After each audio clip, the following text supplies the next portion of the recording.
What do you do when you like your spouse, but you find that the love part of marriage is starting to fade?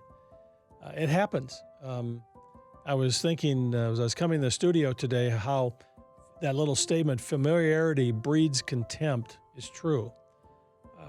And really what happens in marriage, contempt is one of the ingredients that destroy a marriage.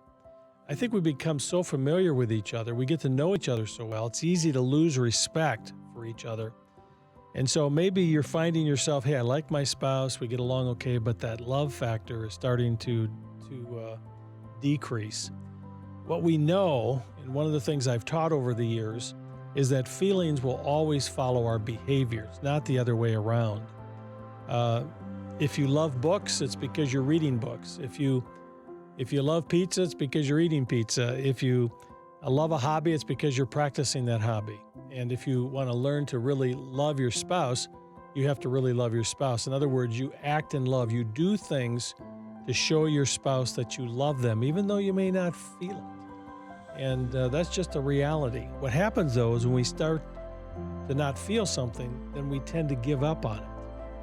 And later we look back and say, I didn't feel like practicing, so I stopped playing the piano, and later regret not practicing to learn to really love the piano or musical instrument or whatever it is. So can I encourage you today, if you're finding yourself kind of falling out of love, that you start practicing the behavior of love. You can read a lot about it in the Bible, especially in 1 Corinthians chapter 13. And you can join me next week. I can't believe it. We're just a week away from the Intentional Love Marriage Date Nights, starting next Friday in Phoenix, and then Saturday in Tempe in the Phoenix area, and then the following week, November 12, in Tucson, Oro Valley, Southern Arizona. If you're anywhere nearby, I'd love to have you come and be a part of the Intentional Love Marriage Date Nights. Tickets available today. Go to theintentionallife.com and we'll see you there.